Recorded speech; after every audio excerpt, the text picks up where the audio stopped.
Bismillahirrahmanirrahim. Alhamdulillah Rabbil Alameen. Wassalatu wassalamu ala nabiyyil amin wa ala alihi wa sahbihi ajma'in. Amma ba'd. আমরা ইমাম আবু বকর আল ইসমাইলি রাহিমাহুল্লাহর কিতাব ইতিকাদ আহলুস সুন্নাহ এই কিতাবটির একটা অংশ পড়ছিলাম। আলহামদুলিল্লাহ মানহাজ অংশে আমরা ছিলাম, তাই না? তো গতকাল আমরা 72 নম্বর ফিকরা পর্যন্ত পড়ছি। হ্যাঁ, এখান থেকে আমরা একটু পড়ি আজকে ইনশাআল্লাহ। ويرون بسم الله الرحمن الرحيم ويرون تعلم العلم وطلبه من مظانه والجد في تعلم القرآن وعلومه وتفسيره وسماع سنن الرسول صلى الله عليه وسلم وجمعها والتفقه فيها وطلب آثار أصحابه والكف عن الوقيعة فيهم وتعول القبيح عليهم ويكلونهم فيما جرى بينهم على التعويل إلى الله عز وجل يكلونه ويكلونه সুপর্দ করা। আলহামদুলিল্লাহ ওয়াসসালাতু ওয়াসসালামু আলা রাসূলিল্লাহ ওয়া বাদ। প্রথম যে কথা তিনি বলেছেন, ইয়ারাউনা তাআল্লুম আল ইলম ওয়া তালাবাহু মিন মাযানিহি, ইলম অর্জন করতে হয়, ইলম শিক্ষা নিতে হয় কোন জায়গা থেকে? ইলম অর্জন করতে হয়, ইলম শিক্ষা নিতে হয় কোন স্থান থেকে, কোন অবস্থা থেকে, এটা আমাদের শিখতে হবে। যেখান থেকে সেখান থেকে ইলম নেওয়া যায় না। আমি যদি কোনো কায়দা বাগদা দিয়ে ইলম অর্জন করি, তা ইলম অর্জনের জায়গা বানিয়ে ফেলি। ইলম অর্জনের জায়গা যদি বাংলা সাহিত্য বানিয়ে ফেলি, আরবি সাহিত্য বানিয়ে, উর্দু সাহিত্য বানিয়ে ফেলি, সাহিত্য থেকে তো ইলম অর্জন করা যাবে না। সাহিত্য তো ইলমের জায়গা না, যে কোনো হোক। অথবা আমরা যদি কোনো ইলম অর্জনের জন্য অথবা ইয়ার উপর নির্ভর করি, আলিফ লাইলা ও লাইলার দিকে নির্ভর করি। হ্যাঁ, আলফ লাইলা ও লাইলা, আলিফ লাইলা কেউ আসলে আলফ লাইলা ও লাইলা। অথবা যদি নির্ভর করে কেউ জাতীয় যে সমস্ত আন্তরা ও সাদ্দাত এই জাতীয় বই নির্ভর করি, অথবা কেউ বললো যে আমি এই মাকামাত হারিয়ে করে ফেললাম, অথবা মাকাত হামাদানি, অথবা মাকামাত সাহিত্য, অথবা এইগুলি থেকে যদি ইলম অর্জন করার জন্য বসে থাকে, তাহলে ইলম অর্জিত হবে না। ইলম অর্জনের মাজান আছে। মাজান মানে হলো ওলামাদের বক্তব্য, বই আছে, তাই না? যেমন আকীদার ক্ষেত্রে আলেমদের বই আছে, ঠিক তেমনিভাবে এই উসুলের ক্ষেত্রে আলেমদের বই আছে। আবার যারা এই পদভ্রষ্ট ওদেরও কিছু বই আছে সবখানে। তো যত বেশি মুতাকাদ্দিমিনদের বই থেকে নেবেন তত বেশি নিরাপদ থাকবেন, যত বেশি মুতাআখিরিনদের বই থাকবেন তত বিপদে পড়বেন। তো মুতাকাদ্দিমের বই থেকে যদি আমরা ইলম নিতে পারি, তাহলে অবশ্যই মাজান শব্দ হচ্ছে মাকান জন্না, যেখানে জুন্না আন্নাউইয়্যুত ফিল ইলম, যেখানে ইলম আছে বলে প্রবল ধারণা, এটা হলো মাজান বুঝছেন তো? মাজান ইলম আছে বলে প্রবল ধারণা হয়। তখন আমরা যদি বলি উসুলুল ফিকহের মাজান কি, তাহলে বলি রিসালা ইমাম শাফিঈর আর রিসালা, মাজান এটা, তাই না? এই বই যদি আমরা পাই, তাহলে মাজান তো যেখানে ধারণা করা হয় যে এখানে ইলমটা আছে। তো এরা মনে করে ইলমে যেখানে মাজান সেখানে আমরা ওই এটা বলা হয় যে সমস্ত ইলম মানুষ অর্জন করতে চায় যে গারায়েবুল বই থেকে, গরীব বই থেকে। এই জন্য বলা হয় মান তালাবা গারায়েবুল হাদিস সাজান্দাকা, যে ব্যক্তি হাদিসের মধ্যে গরিব খুঁজে থাকে একসময় জিন্দিগি হয়ে যাবে। কেউ মনে করবে যে নতুন তথ্য শুদ্ধ না। আমাদের অনেক ভাই একসময় ভালো ওয়াজ করতেন, পরে দেখা যায় উনি গরিব কথা বলতে আরম্ভ করলেন। যেগুলোর মধ্যে একটা রুকি প্রতি আসমানে, প্রতি জমিনের 7টা জমিন আছে, প্রতি জমিনে একজন করে আদম নাম আছে, একজন করে মোহাম্মদ আছে, সৌদি জমিনে একজন, 7 জমিনে 7 জন আছে, এরকম। মানে এই যে তথ্য অথবা আলোর মেসাল দিচ্ছেন কেউ, এগুলি হচ্ছে সবই কিন্তু গরিব খুঁজতেছে ইয়ে হয়েছে। সে নতুন তথ্য দিয়ে তাক লাগানো, অনেকেই নতুন তথ্য দিয়ে তাক লাগানো নতুন শব্দ বাক্য, এগুলি কিন্তু মাজানুল ইলম না,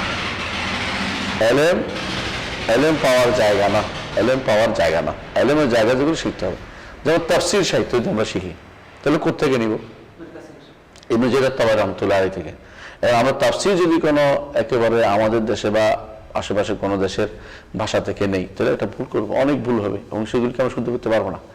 অথবা তাফসীর যদি কোনো আমরা কালাম শাস্ত্রবিদদের বই থেকে নেই, যেমন ধরেন ইমাম রাজি থেকে নেই, ইমাম রাজির যে মাফাতিহুল গায়ব, এটার মধ্যে দেখবেন যে আলেমরা বলেন যে ফি কুল্লু শাইইন তাফসীর, তাফসীর সবই আছে, কিন্তু তাফসীর না। একটা কথা বলতে গিয়ে এমন দূরে চলে গেছেন যেটা এর সাথে কোরআন তাফসীরের কোনো সম্পর্ক খুঁজে পাওয়া কঠিন। মানে এটা হলো তার বক্তব্যগুলো সেই টাইমতে ঢুকাই দিছে, তার যত বক্তব্য সেই টাইমতে ঢুকাই দিছে। এবং তাফসীর সাহিত্যের মধ্যে এসে দেখবেন যে উল্টা পাল্টা প্রচুর কোরআন তাফসীর করতে গিয়ে দেখবেন হাদিস অস্বীকারী কোরআন তাফসীর করছে 10 খণ্ডে। কি দিয়ে তাফসীর করলো সেটা? এমন আজে বাজে গাঁজাখুরি কথা লিখে ফেলছে, যদি কোনো দেখা কিছু হয়নি, কিন্তু সে লিখে ফেলছে। কারণ যে মাজান থেকে তাফসির করে না, নিজে এখন তার যে নিজের যে সমস্ত জিনিস মালুমাত আম্মা সাধারণ জ্ঞান যেটা বলে সাধারণ জ্ঞান দিয়ে সে তাফসির লিখে ফেলছে। এবং কেউ কেউ ভাষা দিয়ে তাফসির লিখছে, কেউ কেউ সুবিধা দিয়ে তাফসির লিখছে, ইশারি বানাইছে। এগুলো এলমের জায়গা না। আহলুস সুন্নাহ জামাত এলেম অর্জন করতে আগে মাজান খুঁজে যে আমাকে মূল জায়গা খুঁজতে হবে যে এটা এলেমের জায়গা কোনটা, এলেমের জায়গা কোনটা, সেখান থেকে আমাকে নিতে হবে। পরবর্তীদের মধ্যে শ্রেষ্ঠ তাফসির কোনটা? ইবনে কাসির, কোনো সন্দেহ নেই। আপনি ইবনে কাসির তাফসির বাদ দিয়ে অন্য কোনো পাশের তাফসির খুঁজতে যান, যেখানে যেমন আপনি যদি মনে করেন যে আমি কাশাফ থেকে আকীদা নেব, তো বাবা দিয়ে দেবো। কাশাফটা আপনি নিতে পারেন, হ্যাঁ ভাষা বালাগাত ভাষাগত নিতে পারেন, কেন এটা মাজানের ভিতরে অন্তর্ভুক্ত হচ্ছে, কোরআনের ভাষা মতো আলোচনা করেছে। আব্দুল কাদের জুরজানি, তিনি আব্দুল কাহের জুরজানি, তো উনি জুরজানি যে আছে এজাজুল কোরআন আছে, ভালো বই, যেটা আপনি এজাজ অংশটুকু আপনি পড়তে পারবেন। কিন্তু এটা যদি আমরা তাফসির শুরু করে দেন তো বিপদ হইও, এজাজুল কোরআন অংশ আপনি বুঝতে পারবেন। তো বোঝা গেলে মাওয়ান কোথায় পাওয়া যায় এটা আপনাকে জানতে হবে। অনেকে যদি কোনো তার মানহাজ যদি অশুদ্ধ হয়, আকীদা অশুদ্ধ হয়, তো সেটা প্রতিটি কথাই সে ভুল তাফসীর করবে, প্রত্যেকটা কথাই ভুল তাফসীর করে নেবে। এই জন্য আমরা অনেক সময় দেখি, আপনারা জানেন যে ইমাম সিয়ুতী রহমতুল্লাহ আলাইহি তিনি যখন তার জালালাইন অথবা তার আগের যে মাহাল্লি তিনি যে লিখছেন জালালাইন একটা অংশ, উনি একটা অংশ লিখছেন, তো এই অংশগুলোর মধ্যে সমস্যা কি, ওনারা যেখানে গেছেন সেখানে নিজের মতটাকে দিয়ে তাবিল করে দিচ্ছেন। যেমন আলা কুল্লি শাইইন আলা কুল্লি শাইইন কাদির, তো দেখছি আলামা ইয়াশাউ কাদির ব্যাখ্যা করছে, এটা তো ভুল, মারাত্মক ভুল। এটা আলামা ইয়াশাউ কাদির নিঃসন্দেহে এটা সত্য, কিন্তু এটা আলা কুল্লি শাইইন কাদির অর্থ না। তারা কি করছে, শাহী অর্থ করছে মা ইয়াশা। কেন শাহী অর্থ এটা করে নাই? কারণ তারা মনে করছে যে আলামা আলা কুল্লি শাইইন কাদির অর্থ কালাম শাস্ত্রবিদ্যা ভেদা লাগাইছে কি, তোরা আল্লাহ নিজের মতো করে সৃষ্টি করতে পারে কিনা। এটা একটা, এই কথাটাই তো শুদ্ধ না, প্রশ্নটা তো শুদ্ধ না। নিজের মতো যদি হয় তাহলে তো খালেক হবে, সৃষ্টি হইব কি জন্য? আর যদি তিনি যদি সৃষ্টি করেন নিজের মতো, তো সৃষ্টি হইল। কথা তো উল্টা হলো। কেউ দেখবেন আপনি মানুষ, কিন্তু আপনি গরু হইতে পারবেন কিনা? মানুষ তো হয়ে গেছে, গরু হইবে কোন দিন? কথা বুঝেন কিনা? তো বোঝা গেল যে আল্লাহ তাআলা স্রষ্টা, সৃষ্টি কোনো কিছু আসাতে কি আছে চলবে না। আল্লামা ইয়াশাউ কাদির আলা কুল্লি শাইইন কাদির, তো সব কিছু যা সম্ভব, এ হলো মুমকিন বলে। কিন্তু যা মুমকিন মুস্তাহিল যেটা, এটাকে আর সম্ভব হইতে ঢুকার তো সুযোগ নেই। দিন যদি এসে যায়, মধ্যে রাত বানাতে পারেন কিনা? রাতকে দিন তো এসে রয়েছে, রাত বানাইলে একটা অংশ বাদ হয়ে যাবে, রাত তো বানানোর প্রশ্ন আসতেছে না। হ্যাঁ, রাত আরেকটাকে পুরো দিন রাতটাকে তিনি লম্বা করে দিতে পারেন কিয়ামত পর্যন্ত, আবার দিনটাকে কিয়ামত পর্যন্ত লম্বা করতে পারেন। কোরআনে কারীম আল্লাহ বলছেন, কুল আরাআইতুম ইন জাআলাল্লাহু আলাইকুম লাইলা সারমাদান ইলা ইয়াউমিল কিয়ামাতি মান ইলাহুন গায়রুল্লাহ ইয়াতীকুম বিদিয়াইন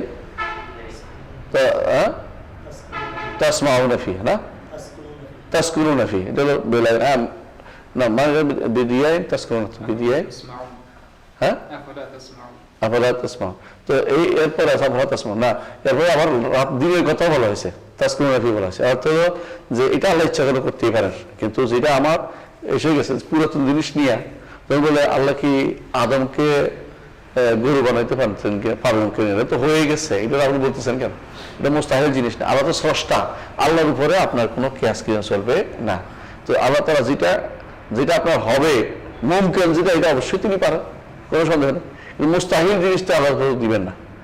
যেমন বুঝছেন কিনা, যেমন বলে হাল আতাল ইনসানা হিনু মিনাদ দাহরি লাম ইয়াকুন শাইআন মাযকুরা, ইন্না খালাকনাল ইনসানা হাল আতাল ইনসানা হিনু মিনাদ দাহরি লাম ইয়াকুন শাইআন মাযকুরা। মানুষের একটা সময় গেছে, মানুষ উল্লেখযোগ্য কেউ ছিল না। তো মানুষ নাম ছিল না, মুমকিন উজুদ, এই জন্য। কিন্তু মুস্তাহিল উজুদ হলে তো এটা আসতো না। তো যে ব্যক্তি বলবে আল্লাহর মতো আল্লাহকেও সৃষ্টি করতে অক্ষম, তো বোঝা গেল সেই ব্যক্তি প্রশ্নটাই ভুল ছিল, প্রশ্নটাই ভুল। কারণ আল্লাহর মতো সৃষ্টি করতে সৃষ্টি হইতো, এটা আল্লাহর মতো হইতো না, তার মতো কিছু হয় না।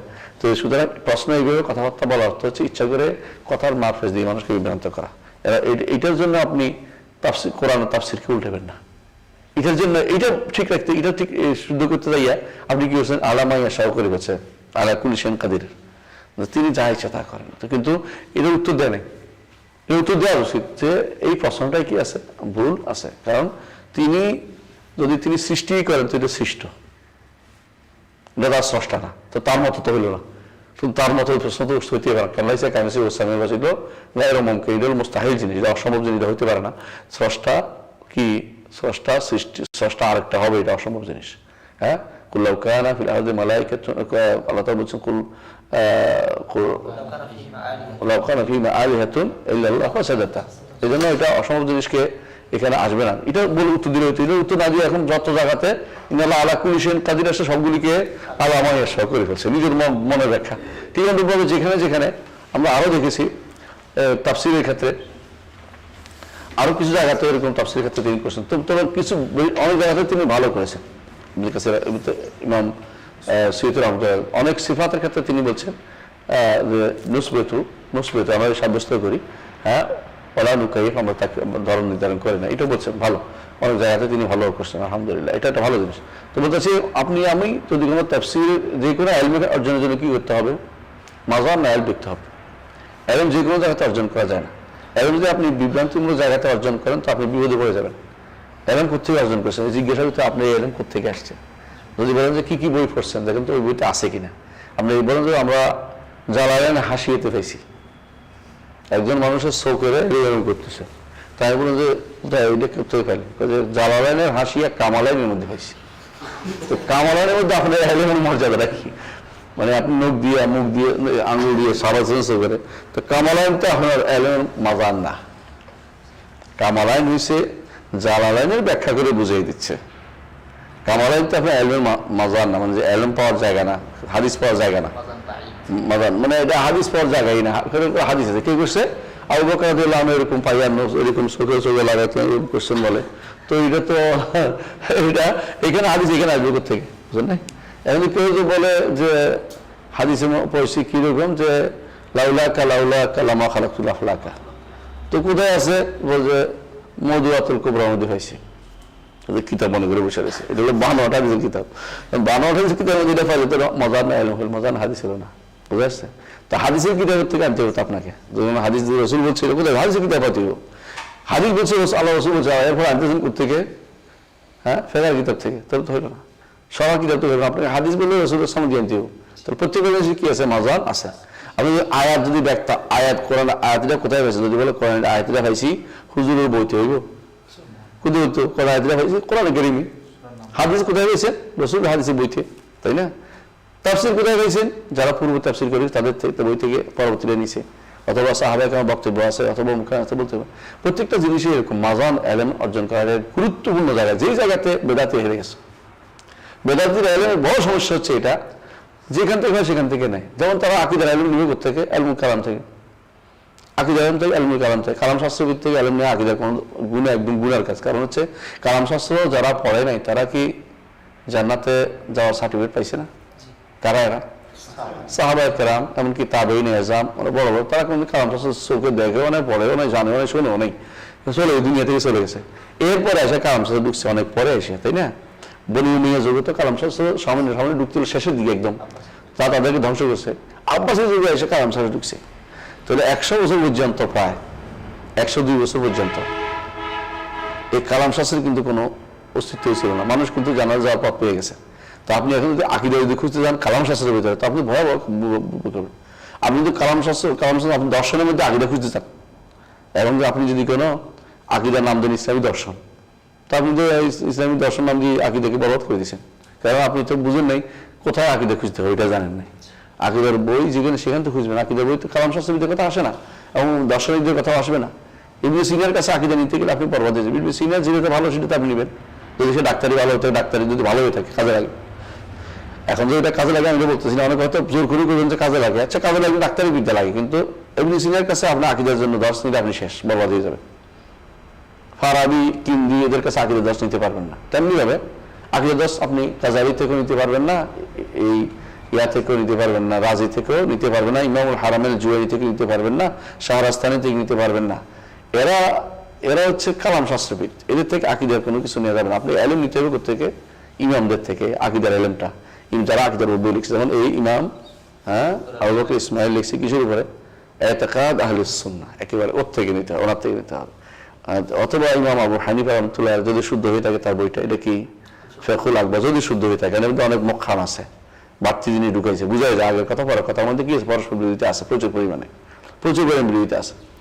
এইটা আমরা মনে করি এটার মধ্যে আইদি নাজিসা ঢুকছে। আইদি নাজিসা বুঝছেন, নাফা খাট ঢুকাইছে কেউ, যখন দেখছে যে মুতাজিলাদের আকীদার সাথে মিশে না, তো তার অনুসারীদের মধ্যে মুতাজিলারা বেশি ছিল, ওরা ফুটুর কথা ঢুকিয়ে দিছে, উঠার লাগে ফলটা লাগে ওটা বিরোধ হয়।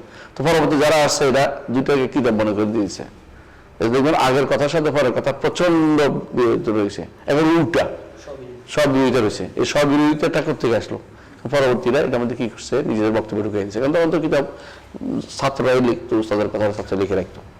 তো এরকম আপনি দেখবেন এই আকীদার এই মাসালাগুলোতে অনেকেই এমন জায়গায় আকিদা নিচ্ছে যেগুলো আকিদার মাজার না। তাফসীরের ক্ষেত্রে অনেকে মাজার না, সেখান থেকে তাফসীর নিচ্ছে। আমার মনে পড়ে একবার, এই যে আমাদের এই গত 17 বছরের কথাই বলি, এটা তো একটু আলহামদুলিল্লাহ একটু ভালো অবস্থানে আছে। 17 বছর থেকে গত 17 বছর পর্যন্ত আমাদের যে আকীদার বইগুলো আছে এগুলোর মধ্যে ফার্সি কিতাব, ফার্সি কবিতা দলিল দিচ্ছে, জানেন?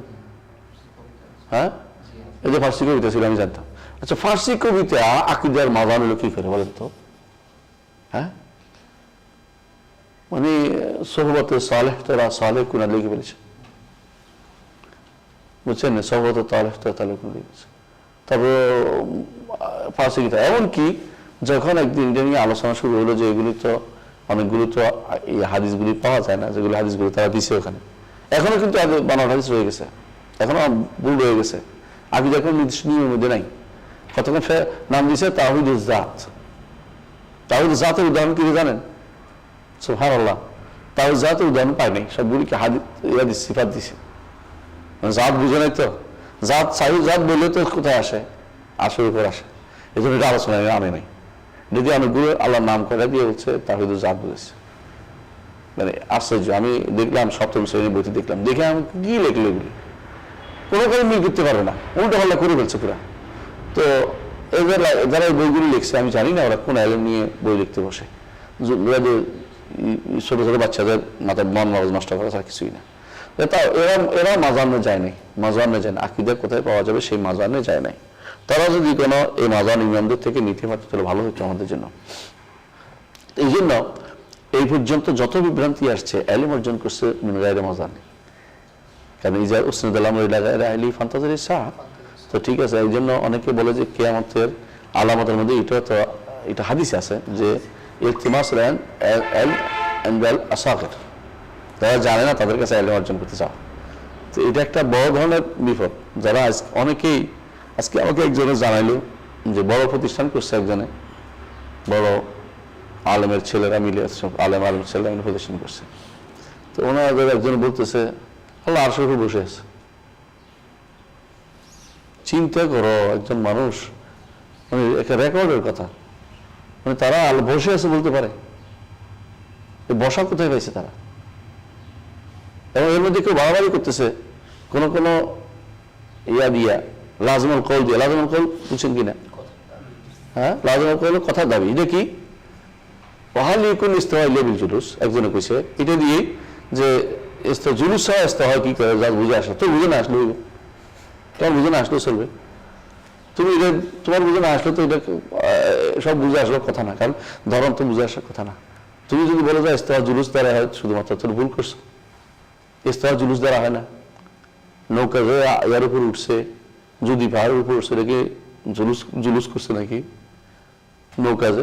নৌকা যে উপর উঠছে এটা কি নিচ থেকে উঠছে নাকি? ওয়াস্তাওয়াত আল যদি নিচ থেকে উঠছে নাকি? তুমি দেখি উপর থেকে উপরে উঠতে পারে, তো তুমি নিচ থেকে উঠে বসছে। এই যে ধারণা, এটার ধারণাটা খারাপ, এই ধারণা তো জানা আহলে সুন্নাত জামাতের আকীদা না। ওয়ালাইকুম সালাম। এটা আকীদা আহলে সুন্নাত জামাতের কথা না, এটা তোমার নিজের মন মতো কথা বলতেছো। তুমি কি করছো? লাজমুল কওল দিয়ে কওল বানাই ফেলছো, লাজমুল মাযহাব দিয়ে মাযহাব বানাই ফেলছো, এটা ঠিক না। এরাই এই বিভ্রান্তির মধ্যে লিপ্ত আছে বেশিরভাগ, অনেকগুলো মানুষ যারা এরকম কি করে, লাজমুল কওল দিয়ে কথা বলে চালু করে দিচ্ছে। অনেকে বলবে সূরত তো অবশ্যই আকার আকৃতি হবে না, সূরত হবে কেমনে তো জানি না, সূরত তো আছে, তুমি আকার আকৃতি শব্দ ব্যবহার করতেছো কোথেকে? এরকম লাজমুল কওল দিয়েই তারা এমন এমন কথা বলে বিভ্রান্তি তৈরি করে, এবং শেষ পর্যন্ত তাসবির কাছে নিয়ে যায়, যে তাসবির নিষিদ্ধ, তামসিল নিষিদ্ধ, তামসিলের কাছে চলে যাচ্ছে। তো আপনি যতটুকু আছে একটু বললে, কোরআন শুনে যতটুকু বললে কিন্তু সমস্যাটা হয় না। কিন্তু এরা কি আরো বাড়াইতে এমন জায়গায় নিয়ে যায় যেখান থেকে আর এবারে বলতে এটা তো ঠিক আছে, তারা আমার ওস্তাদের কইছে, ও ওস্তাদেরটা বিশ্বাস করি, ওস্তাদের কথা ঠিক, এটা তো ঠিক না, আমাকে দেখতে হবে কোরআন শুনে যাতে বাইরে যাতে বাইরে যাবে না। তো সালাফদের মানহাজ যদি শিখতে হয় আপনাদেরকে মাজান কোথায় এলেম পাওয়া যায় এটা আপনাকে জানতে হবে, সব এলেম সবখান থেকে নিতে হয় না। একটা মাসালার উত্তর যদি আপনি যদি কিফায়াতুল আখিয়াত থেকে দেন তাহলে এক হুকুম, আর মাসালার উত্তরটা যদি কোনো বিখ্যাত ফকিদের গ্রন্থ থেকে দেন আরেক হুকুম। কিন্তু আমি অনেক সময় তরিকুল ইসলাম আছে একটা ফেকার মশলা বই আছে, শশিনার, তো আরেকটা আছে আসান ফেকা আরেক গোষ্ঠীর, তো আরেকটা আছে আরেক গোষ্ঠীর। এগুলি থেকে যদি ফেকার মশলা খোঁজেন তা আপনি তো আর ফকি হইতে পারবেন না। আপনি মাঝখানে দৌড়াদৌড়ি করতেছেন, শুদ্ধ অশুদ্ধ দ্বার আপনি জীবনে রাখতে পারবেন না। আপনাকে জানতে হবে আসলে এখানে মাসাইল কোথায় আছে। অসুলি ফেকার মশলা তাই, আর নুরিয়ানাকে যে অসুলি কিতাব মনে করেন তো ভয়াবহ বিপদ। নুরিয়ানা তো অসুলি কিতাব, এটা হচ্ছে কি মাজারে ব্যারিস্টারি করছে, মাজারের পক্ষ থেকে একটা ব্যারিস্টারি করছে। ব্যারিস্টার মানে লাগাই দিয়েছে ব্যারিস্টার সাহেব যেমন নিজের মতো করে একটা তৈরি করছে, যেটার মধ্যে আগে যাওয়ার কোনো খবর নাই। এগুলো আসলে এলমি কথা না। ঠিক আছে, দেখবেন আপনাদের ওই যে হাদিসের ব্যাখ্যার মধ্যে হাদিসের ব্যাখ্যা দিছে কে, তানজিমুল আশতাত। তানজিমুল আশতাত একটা বই আছে যার মধ্যে হাদিসের ব্যাখ্যা দিছে। কিভাবে দিছে? এই হাদিস এই কারণে আমল করা যাবে না, এই হাদিস এই কারণে আমল করা যাবে না, 10-12টা কারণ উল্লেখ করছে। ইয়ে তো উর্দু তো ইয়ে তো ইয়ে হোগা, ইয়ে তো ইয়ে নেই হোগা, ইয়ে তো ইয়ে হোগা, ইয়ে তো ইয়ে নেই হোগা। কেন? হাদিস যেন আমল করতে না পারে, হাদিস যেন আমল না আসে। এই যদি আপনার অবস্থা, তো আপনি আর কোনো লেখার দরকার নেই। এইটাই চাচ্ছে মাজার না এলাম, এটা না। এটা হচ্ছে জাস্ট আপনার নিজের পক্ষ থেকে ব্যারিস্টারি করা, যে আমি কেমনে আমার ওকালতি কেমন করতে পারি, আমার মক্কেলকে কেমনে বাসায় দিতে পারি, হানাফি মাযহাব কেমন টিকাইতে পারি, অথবা আমি শাফিঈ মাযহাব কেমন টিকাইতে পারি। এই যে তুমি মক্কেলগিরি করাটা উচিত না। এটা হচ্ছে পরের কথা, তার আলোচনার মধ্যে আসতে পারে, কিন্তু এলমের জায়গা না। এটা হলো জাস্ট জাদাল, এবং যাদের জাদাল দিচ্ছে আল্লাহ তাআলা তাদেরকে এলম দেয় নাই। জাদাল এলমের বিশাল পার্থক্য। এই জন্য জাদাল আলমরা যাদের মুজাহাদালাত মুগালাতাত এগুলো থেকে আলমরা সাবধান করতেন। তাহলে এলম কি হচ্ছে? মাজান থেকে অর্জন করতে হবে। ওয়াল জিদ্দা ফি তাআলিমিল কুরআনি ওয়া উলুমিহি ওয়া তাফসিরি। দ্বিতীয় যে জিনিস অর্জন করতে হবে এটা কি? তাফসীর। তিনটা, একটা হলো কি কোরআন শিখতে হবে, কোরআন উলুম শিখতে হবে, কোরআন তাফসীর শিখতে হবে। বোঝা গেল তাদের কাছেও উলুমুল কোরআন একটা, তাফসীরুল কোরআন একটা ছিল। আমরা উলুমুল কোরআন তাফসীরুল কোরআন আলাদা মনে করি। উলুমুল কোরআন হচ্ছে কোরআনের কোরআন সংক্রান্ত বিদ্যাগুলো। যেমন উলুমুল কোরআনের ক্ষেত্রে শ্রেষ্ঠ বই হচ্ছে ইতকান, ইতকান ফি উলুম আস-সুয়ুতি। আর আছে জারকাশির আছে কি বুরহান, আর আছে কার মুনাল ইরফান লে জারকানি জুরকানি। আমাদের ওস্তাদকে জারকানি কথা, জুরকানি কথা, যাক তোদের তাই থাক, আমি তো জায়গা করতেছি না। তো আমাদের ওস্তাদ জারকানি বলতেন, যাক জুরকানি তুমি বলতে দেখা দাও এই দপ্ত আছে কিনা। দপ্ত বুঝো তো, দপ্তর উপরে বই আছে আলাদা, দপ্তুল আসমা, দপ্তুল এজামুল আলাম একটা বই আছে, এজামুল আলাম, এজামুল আলাম, এজামুল আলাম একটা বই আছে, খুব ভালো। সম্ভবত মাহমুদ জায়েদ এরকম কারো নাম, অত মাহমুদ। এজামুল আলাম মানে আলামদেরকে কিভাবে আজমা করে, মানে জাজবাদ দেয়, এটা কি এজাম বলে। তো এর মধ্যে আরেকটা বই আছে, এর মধ্যে সবচেয়ে এদের নামগুলি সবচেয়ে সুন্দর দপ্ত করছে ইমাম নাওয়াবী রহমতুল্লাহ। তার একটা কিতাব আছে, নাম হলো তাহজিবুল আসমা ওয়াল লুগাত, তাহজিবুল আসমা ওয়াল লুগাত, ভালো বই ইমাম নাওয়াবী রহমতুল্লাহ। আরেকটা বই আছে দবতুল আলাম নামে একটা বই আছে, দবতুল আলাম। তো আর দপ্ত করছে সাহাবুল ইসলাম আলাম, ইবনে মনজুর। আর দপ্ত করছে সাহিবুল কামুস, কামুসুল ফায়রুজাবাদী। দপ্তের জন্য, আর যদি হাদিসের শব্দ হাদিস মুহাদ্দিসদের হয় তাহলে দপ্ত করছে ইবনে হাজার, তাহরিরুল মুনতাবে ফি তাফসীরুল মুনতাবে ফি তাহরির মুশতাবাহ, এরকম একটা বই আছে, খুব ভালো। আর দপ্ত করছে যদি হাদিসের শব্দ, আর দপ্ত করছে জামাখশারি আল ফায়েক। এগুলোর মধ্যে দপ্ত আছে বেশি। আর দপ্ত করছে সুন্দর, দপ্ত করছে কাজী আইয়াব তার মাশারিকুল আনওয়ারের মধ্যে, মাশারিকুল মধ্যে দপ্ত আছে সুন্দর। দপ্ত শিখাটা খুবই দরকার, কারণ দপ্ত না হলে অনেক সময় সারা জীবন ভুলের হয়ে থাকে। দপ্ত আমাদের শেখা দরকার। দপ্তরের মধ্যে খুব অনেক ভালো জ্ঞান থাকে। দপ্তরের মধ্যে কারণ কি বর্ণনা থাকে শব্দটা আসলে কোত্থেকে আসলো হইলো কেমন। যেমন সালেহ দারাওয়ার্দী একজন মুহাদ্দিস, দারাওয়ার্দী কোত্থেকে আসলো, কয় যে উনি ফার্সিতে কথা বলতেন, তো আন্দর আওয়ার্দান অর্থ হলো ভিতরে আসো, অন্দর মহল কয় না বাংলায়, আন্দর আওয়ার্দান। তো সে আসতো তারা বলতো আন্দর আওয়ার্দান মানে ভিতরে আসো। তো যে বুঝতো না আরো দারাওয়ার্দি কইছে, দারাওয়ার্দি অন্দরাওয়ার্দ, হ্যাঁ বুঝলেন না কথাটা, শব্দ পরিবর্তন হয়ে দারাওয়ার্দি, আসলে আন্দর আওয়ার্দান অর্থ আন্দর আওয়ার্দি দান। তো এই কি কিছু দারাওয়ার্দি, তো পরিবর্তন হয়ে দারাওয়ার্দি হয়ে গেছে। এরকম আরো অনেকগুলো জিনিস আছে, যেমন হাল্লাজের শব্দ এরকম আরো শব্দ আছে, গাজালি এরকম। তো এই শব্দগুলির মূল অস্তিত্ব বোঝা যায়। গাজ্জালি পড়বে না গাজালি পড়বে, এটাও তো একটা কিন্তু মাঠ আছে, আসলে গাজালি কিন্তু গাজ্জালি না। তো জায়গা লাখুল্লা হাল যেটা বলছিলাম, তো এই দপ্তের আলেমটা এটা হলো কি অলুম, এটা হলো অলুমের অংশ দপ্তের। এরকম অনেকগুলো অলুম আছে এই উলুমুল কোরআন, এবং উলুমুল কোরআনের উপরে শর্ট আছে, মান্নাল কাত্তান একটা, তাই না, মান্নাল কাত্তান একটা, হ্যাঁ মাবাইসবি উলুমুল কোরআন, এটাও শর্ট আছে। তো শর্ট বড় সব মিলিয়ে আছে, সবচেয়ে ছোট বোধহয় মান্নাল কাত্তান একটা, এটা সবচেয়ে ছোট, কারণ সংক্ষেপে এটা পড়া যায়। এটা মদিনা ইউনিভার্সিটি সানবিয়াতে পড়ায়, মানে দ্বিতীয়তে মধ্যম স্তরে পড়ায়, এবং এটা পড়লে অনেকেই বিষয়টা স্পষ্ট হয়ে যায় কি আছে না আছে। এটা ভালো এই দিক থেকে, এখানে অনেকগুলো এই যে সমস্ত জিনিস বালাগাতের নাম দিয়ে তাহবিল করা হয় সেগুলো থেকে মুক্ত আছে বইটা, মান্নাল কাত্তানের বইটা, এটা ভালো।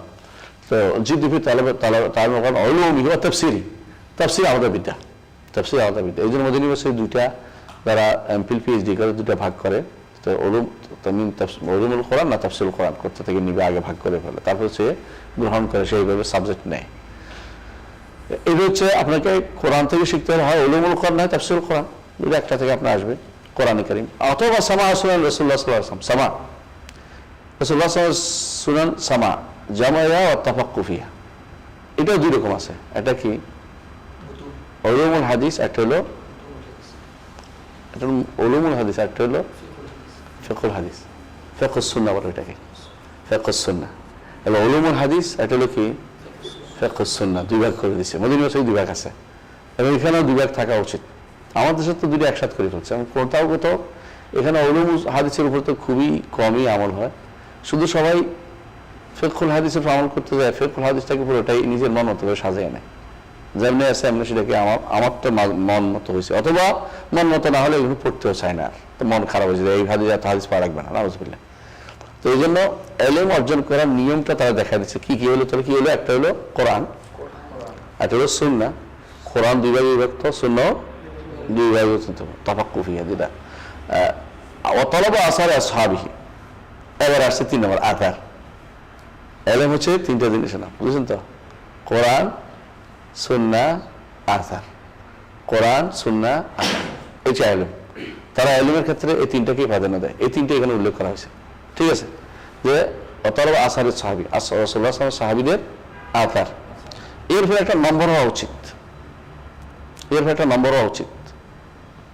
ওয়ায়ারাউনা আল-কাফ আনিল ওয়াকিয়াতি ফীহিম ফী সাহাবা, কথা বুঝছেন, এটা আলাদা নম্বর হওয়া উচিত। কারণ এই জায়গাতে এসে বেদাতিরা এখানে সবচেয়ে বেশি ভয়াবহ বিপদে আছি এখন আমরা, এটা হলো আল কাফু আম্মা শাজারা বাইনহুম, এটা আলাদা জিনিস, বুঝছেন তো। সাহাবায়ে কেরামের আসারগুলি একত্রিত করার অর্থ হচ্ছে সাহাবায়ে কেরামের প্রচুর আসার আছে, এই আসারগুলি বেশি কোথায় পাওয়া যায়, মুসান্নাফে আছে, আর কোথায় আছে, মুসান্নাফাত ইবনে আবি শাইবা, অথবা মুসান্নাফ আব্দুর রাজ্জাক, অথবা ইমাম তাবারী রাহমাতুল্লাহ আলাইহির কিতাব, ইমাম তাবারী রাহমাতুল্লাহ আলাইহির কিতাবের নাম কি, তাহদিবুল আকার, তাহদিবুল আকার, এটা অনেকগুলো আকার তিনি জমা করছে, অথবা আল মুহাল্লা ইমাম ইবনে হাজম রাহমাহুল্লাহ, এটা সবচেয়ে বেশি, অথবা ইবনে মুনজিরের আল আওসাত, অথবা এই জাতীয় ইবনে মুনজিরের যেগুলো আছে এগুলো কি ইবনে মুনজিরের বইগুলোর মধ্যে আকার অনেক আসছে, কারণ তিনি অনেক মুতাকাদ্দিমিনদের একজন ছিলেন, তো কিন্তু আসার জমা করছে। আসারের মধ্যে আবার ফকিরা অনেকে আসার আছে, যেমন ইমাম ইবনে কুদামা রাহমাতুল্লাহ আলাইহি আসার নিয়ে আসছে অনেক। তো আসার আবার তাখরিজও হয়, তাখরিজও লাগে। তো মূল হচ্ছে এলমের মূল হচ্ছে তিনটে। এই জন্য তারা বলছে যে এলমের মাজান, এবং তারা চেষ্টা করে শেখার জন্য কিসের থেকে, কোরআন শিখে, তাফসির শিখে, হাদিস শিখে, হাদিস জমা করে, হাদিস ফিকহ অর্জন করে, আর তারা আসার সাহাবা নিয়ে চিন্তা করে, সাহাবা কেমন থেকে আসছে। এই জন্য দেখবেন মাজাদ্দা আসার সাহাবা ফিল আকিদা, এটার উপরে অনেক বই হয়েছে আলহামদুলিল্লাহ, এটার উপরে রিসালা হয়েছে, এলমি হয়েছে। তো আসার সাহাবা ফিল আকিদা যেমন বই হয়েছে, জাকারিয়া গোলাম কাদের পাকিস্তান লিখছে, আসার সাহাবা ফিল ফিকহ লিখছে। তো এগুলি কিন্তু খুবই গুরুত্বপূর্ণ এলমি বিষয়। যারা এই মানহাজে চলবে তাদের হচ্ছে এলমের সঠিক মানহাজে আছে। আর যারা এই মানহাজে যাবে না, এলম শুরু করবে, নিজে আগে মাথা পড়ছে, আকিদা নিজের মন্ত্রটা সাজাই নিছে, ফেকারটা সাজাই নিছে, এরপর অন্যগুলি পড়তেছে, খুঁজতেছে দলিল খুঁজে বেড়াবে, এরা সঠিক মানহাজে নেই। কথা বলছেন তো। এই জন্য আমাদের শেখ মোহাম্মদ সাল্লাল্লাহু আলাইহি ওয়াসাল্লাম রাহমাহুল্লাহ বলতেন যে তুমি আগে হাদিস পড়ো, হাদিস থেকে মাসলা বের করার জন্য, বোঝার জন্য, অর্জন করা, আমল করার জন্য। তুমি হাদিস এই জন্য পড়িও না, তোমার মাথার মধ্যে একটা জিনিস আছে, এটাকে কিভাবে সাব্যস্ত করা যায়, হাদিসে কোনো শব্দ কি খুঁজে পাওয়া যায় কিনা, বুঝলেন কিনা। আমি একজনকে জিজ্ঞাসা করলাম যে আল্লাহকে কি, রাসূলুল্লাহ সাল্লাল্লাহু আলাইহি ওয়াসাল্লাম আল্লাহকে কি মেরাজ রাত দেখছে কিনা, দেখছে। তো বললাম যে হাদিসে তো বলে দেখে নাই, নূরুন আন্না আরাহু, তো বলছে আমার কাছে এভাবে পড়লে নুরানি আরাহু, হ্যাঁ নুরানি আরাহু দেখতেছে, কথা আমার মধ্যে এরকম বুদ্ধি হচ্ছে, এটা বদলাই ফেলছে পুরোটা। এরকম তারা যখন বদলাই ফেলে, আবার দেখেন বলছে যে আল্লাহকে কি দুনিয়াতে দেখা যাবে, আল্লাহকে দেখা যাবে না, দেখা যাবে করতেছে, করতে গিয়ে কয়েছে তুমি নিজের অস্তিত্ব অস্বীকার করে তারা পাইবে, পাইলাম তখন তারা অর্থ কি না, এটা তো ফাইলাম তখন তুমি যদি একেবারেই নিজেকে তার মধ্যে ফানা করতে পারো, তখন তারা দেখতে পাবে বানাইছে অর্থ, মানে বানাইছে অর্থ। কেমন এটা করলেন, তাহলে ফাইন না হইয়া রাখা খেয়ে কি করবেন, কেউ দূরত্ব পড়ছে, মানে বাকিটা করবে না, মানে বাকিটা করলে ধরা খেয়ে যায়, বাকিটা করবে না। মানে এটা হলো বেদাতীদের মূল কাজে হলো এটা কি করবে, সবসময় নিজে দলিল খুঁজে দেখবে, নিজের দলিল নামে দলাল খুঁজে, মানে পথভ্রষ্টতাকে সবসময় তারা প্রমোট করবে। যে কোনো মূল্যে তার বক্তব্য ঠিক রাখতে হবে, যদিও কোরআন সুন্নাহ বিরোধী হয়, বিরোধীটাকে যে কোনো মূল্যে ঠিক রাখতে হবে। তো আলাকুল হাল এলমের জায়গাটা আমরা বুঝতে পারলাম। এলমের জায়গাটা হচ্ছে, বড় জায়গাটা হচ্ছে এটা, যে এলম হচ্ছে কোরআন সুন্নাহ আযহারুস সাহাবা। কারণ কোরআন সুন্নাহকে বুঝতে হবে সাহাবা ইকরামের বুঝের আলোকে, সাহাবাকে বুঝের বাইরে গেলেই এটা পথভ্রষ্টতা। বুঝে আছে কথাটা? হ্যাঁ, কোনো জিনিস নতুন মাসালা ইজতিহাদ করতে এটা আলাদা কথা, সাহাবা ইকরাম বলেন নাই আমরা ইজতিহাদ করবো, কিন্তু যে পুরাতন মাসালাগুলোতে নতুন কোনো মত দিতে পারবেন কেউ না। পুরাতন মাসালা এই জন্য জানতে হবে আপনাকে, যে পুরাতন মাসালাতে কে কি মত দিয়েছে। আবু বকর রাদিয়াল্লাহু আনহু এক বক্তব্য দিয়েছে, ওমর এক বক্তব্য দিয়েছে, এরকম আছে অনেক মাসালাতেই দুই রকম বুঝছে। আপনি যখন 3 নম্বরটা বানাই ফেলেন একটা, তাহলে হবে না, কারণ 3 নম্বরটা তারা বুঝে নেই, আপনি বুঝাইতে পারবেন না। ঠিক অনুরূপভাবে আকীদার ক্ষেত্রে তো 3 নম্বর যাওয়ার সুযোগে নেই, মানে সুযোগে নেই, কারণ একটাই হবে, সবাই একটা 2 মত ছিলই না। তারপরে যদি এখন নতুন করে কেউ এটার বুঝছি, তাহলে ভুল হবে। যেমন কোরআনে কারীমে আল্লাহ তাআলা বলছেন যে কুল বিফাদলিল্লাহি ওয়া বিরহমাতিহি ফালিযালিকা ফালিয়াফরাহু ওয়া খায়রুম মিম্মা ইয়াজমাউন। সমস্ত বেদাতের দলিল হচ্ছে আয়াত। কিসের দলিল? কি দলিল? মিলাদের দলিল। সুবহানাল্লাহ। এই আয়াত দিয়ে কোনো মুস্তানাদ কোনো কিতাবে আসছে? এই তাফসীর কেউ বলে নাই, এই তাফসীর কেউ বলে নাই, কোনো তাফসীরের কিতাবে নাই, কোনো হাদিসের কিতাবে নাই, কোনো সারাইনের কিতাবে নাই। তুই করতে আসছে যারা বেদাত করে খুঁজে বের করছে, এইটা দিয়ে আমরা তো আনন্দ উৎসব করতেছি, আমরা আনন্দ করতেছি। কারণ আল্লাহ বলছে ফালিয়াফরাহু, এটা ফরজ। হ্যাঁ, আনন্দ উৎসব করতেছে, আমার তো আনন্দিত হচ্ছে, আনন্দিত হয়েই তো রাসূলুল্লাহ নামে করতেছে। এই বুঝ আপনার তরমুজ, এই বুঝতে কাজে লাগবে না, এই বইটা বুঝতে আপনার কাজে লাগবে না, এই বইটা বুঝকে আপনি প্রমোট করতেছেন। তাহলে ভুলটা কোথায় হলো, যে আমরা আসার ও সাহাবার বাইরে চলে গেছি। আসার সাহাবা পর্যন্ত এটা আমাদের জন্য খুবই গুরুত্বপূর্ণ একটা জায়গা। এরপরে তিনি আরেকটা জিনিস বলছেন যে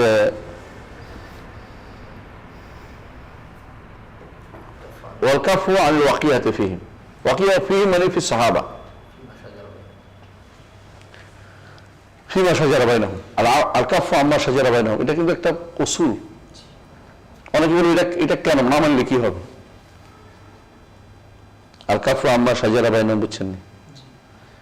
সাহাবাদের মধ্যে যা ঘটে গেছে এ ব্যাপারে কোনো পক্ষপাতিত্ব করা যাবে না, কোনো পক্ষ নেবেন না, চুপ থাকবেন, ভালো বলবেন না, খারাপও বলবেন না। যারা ভালো বলবেন না মানে কি, কাউকে ভালো কাউকে খারাপ, একটা কাউকে স্পেশাল ভালো বলে একটা খারাপ করা হয়, এটাই নিয়ে হয়ে যায়। সবাই ভালো, সবাই ভালো, আপনি স্পেশালি যে ওনার নীতিটা ভালো ছিল, তবে আরেকজন নীতি রেখেছিল, এটা হচ্ছে উদ্দেশ্য আমার। যেটা হচ্ছে আপনার কি বলতে হবে এ ব্যাপারে কোনো মন্তব্য নাই, এ ব্যাপারে নিঃসন্দেহে মোট কথা হলো তারা তাদের যে কোনো কাজকে ভালো ব্যাপারে আমল করতে হবে।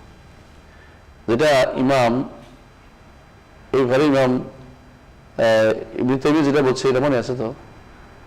কি বলছে তিনি?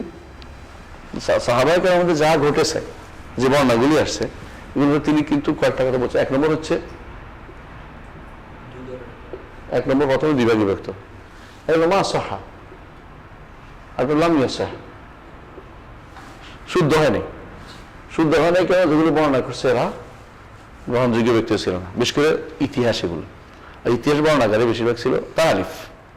যেমন কি একজন হচ্ছে সাইফ এ তালেফ, গ্রহণযোগ্য না। দ্বিতীয় হচ্ছে ওয়াকিদি, এত মিথ্যাবাদী। ওয়াকিদি শিয়া মিথ্যাবাদী, এইটাও শিয়া মিথ্যাবাদী। 3 নম্বর হচ্ছে যে আবু বাকরাফ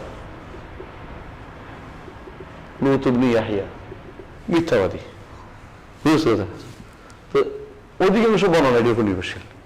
তো যে ব্যক্তি বর্ণনা ভিত্তিতে জানে না, যারা মানে হাজি মুহাদ্দিস না, তারা এইগুলি বর্ণনা আইনে কান্নাকাটি শুরু করে দিবে যে হ্যাঁ এটা হয়েছে, এটা হয়েছে, এটা হয়েছে। এই বর্ণনা কিন্তু মিথ্যা বর্ণনা ভর্তি। বুঝে যাবে দাদা? তাহলে বোঝা গেল যেগুলো শুদ্ধ না, এগুলি আমাদের আলোচনার বিষয় না। আগে সনদ সাব্যস্ত করতে হবে যে কথাটা সত্য। দ্বিতীয় কিছু সাহা হলে মাজিদা ফিহে ওয়া নাকুসা, যেমন বাড়ানো হয়েছে অথবা কমানো হয়েছে। লাম ইয়াজিদ ফি, কোথাও বাড়ানো হয় নাই, ওয়ালা নাকাস, বাড়ানো হয় নাই, কমানো হয়নি, মানলাম। যেটা বাড়ানো হয়েছে কমানো হয়েছে, এটা আবার কি কস কাজে লাগতেছে না আমার। আর যেটা বাড়ানো হয় নাই কমানো হয় নাই, একেবারে বহুটা আছে, তাহলে আমার কাছে এখানে কি বলতে হবে যে এদের কি আছে, ইজতিহাদ আছে, ইজতিহাদ আছে। এবং যে ইজতিহাদটা অবশ্যই কি একটা সওয়াব তারা পাবে।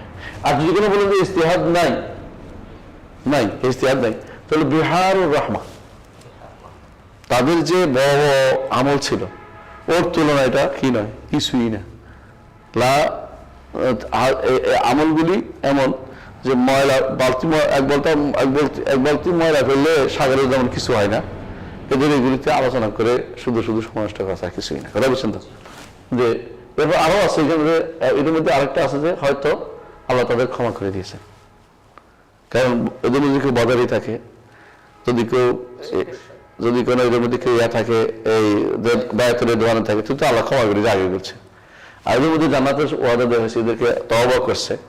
তাহলে এখানে যদি শুদ্ধ হয় তাহলে অনেকগুলো মাহমাল আছে, আর না শুদ্ধ হওয়ার মাহমাল বেশি।